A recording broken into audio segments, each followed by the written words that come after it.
By what authority are you doing these things?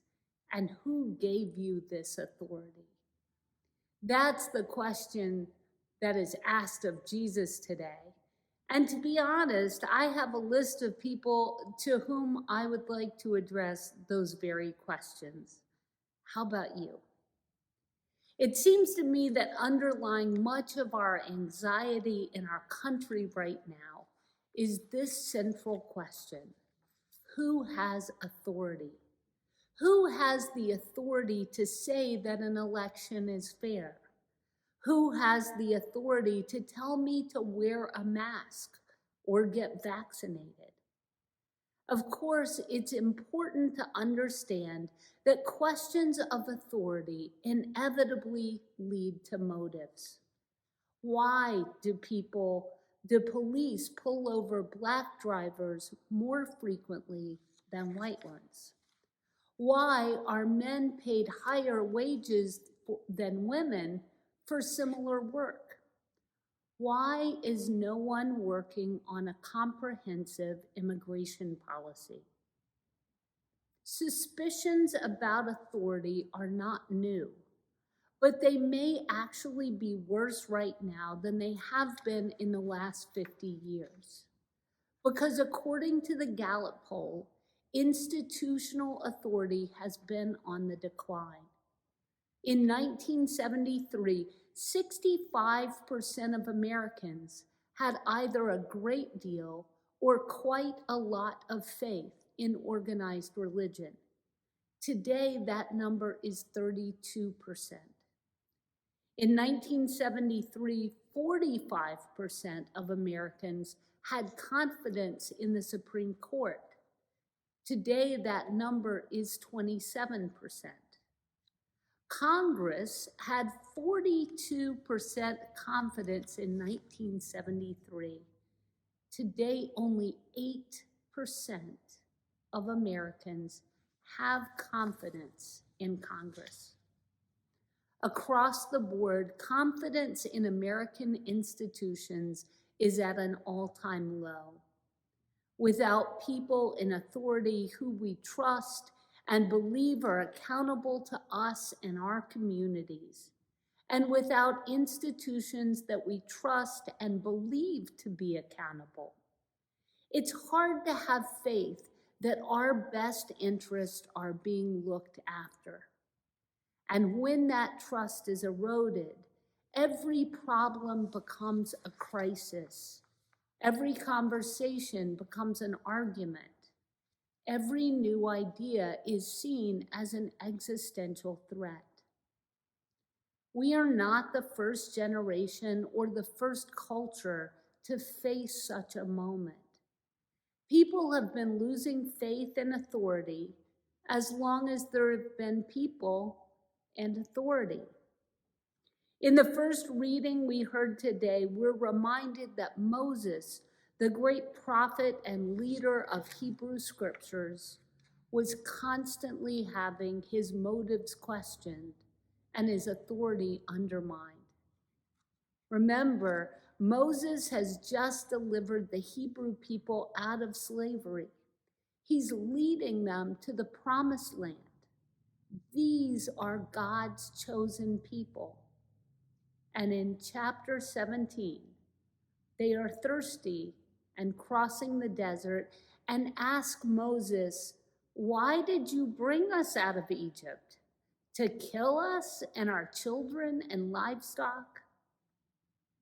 If this sounds familiar, it is most probably because the Hebrew people are constantly asking Moses if he is trying to kill them, while he is leading them to prosperity and freedom. Jesus is wrestling with similar issues of authority. Today's reading actually comes from the events of Palm Sunday and Holy Week. Jesus has ridden his donkey into Jerusalem to prepare for the Passover. Meanwhile, the Romans, who have military control over the region, have increased their presence. There are soldiers everywhere. The temple authorities are fearful that violence could erupt at any time. And Jesus comes into the temple and overturns the tables of the money changers. In other words, Jesus disrupts the peace in a moment in which everyone is on edge. The chief priests respond in that moment with our question, the question. By what authority are you doing these things? And who gave you that authority? Jesus frames his response on the idea that there are two kinds of authority: human authority and divine authority. Thomas Long, in his commentary on Matthew, writes about this passage. First, there is human authority. No matter how it is packaged, human authority is a matter of raw power. If you have enough people behind you or guns with you, you have it, and what you say goes, period. Divine authority, he writes, has to do with truth, the truth of God, the truth about who God made us to be. In the short run, human authority can appear to overwhelm divine authority, even to crucify it. But ultimately, God's truth prevails. Faith, Christian faith, is shaped around the belief that truth, God's truth, the truth of the goodness of God's creation, will prevail. There's a story about a young minister. He had just graduated from seminary and was serving a little church in a very small town. This story comes from a time around the early part of the last century. He had only been there a couple of weeks when he received the call to do his first funeral. The person who had died wasn't a member of his church, and so he began asking around in this small town to find out more about her. She was, in fact, a woman with a very bad reputation. She ran a rooming house and rented to men who worked on the railroad. And there were rumors that she rented more than just rooms. The young preacher couldn't find a single person who had anything good to say about this woman, and he had to preach her funeral the very next day.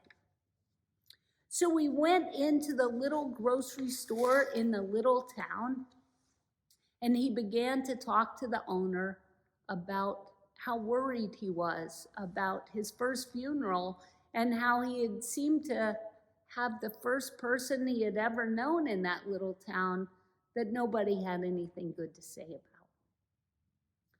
The store owner just listened, and then he went in the back and he brought out the store ledger and laid it on the counter between him and the preacher.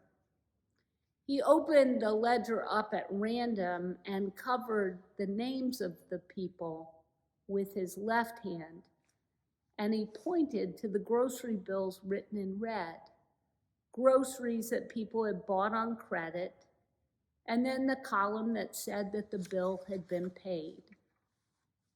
He said, every month that woman would come in and ask me who was behind on their grocery bills. It was usually someone who was dealing with sickness or death, or some poor woman who was trying to feed her kids when her husband drank up the money. That woman would pay their bill and made me swear never to tell.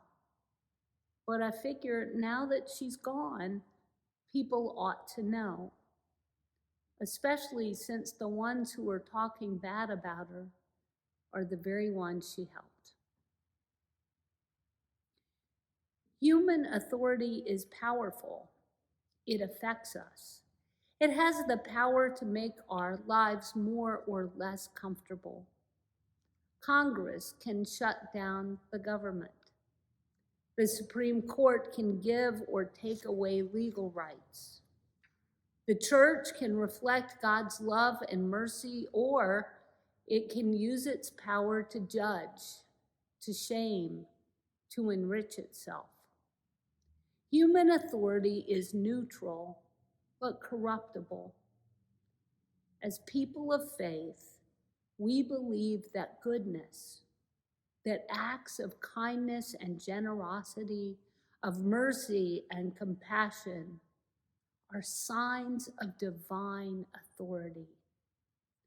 And we are in a moment in which we need bold acts of grace, heroic goodness, and prophetic mercy.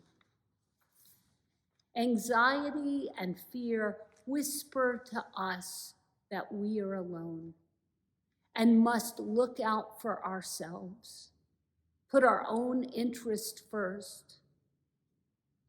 But genuine truth, loving compassion, remind us that we are part of God's family, bound together by faith, love, honesty, and hope.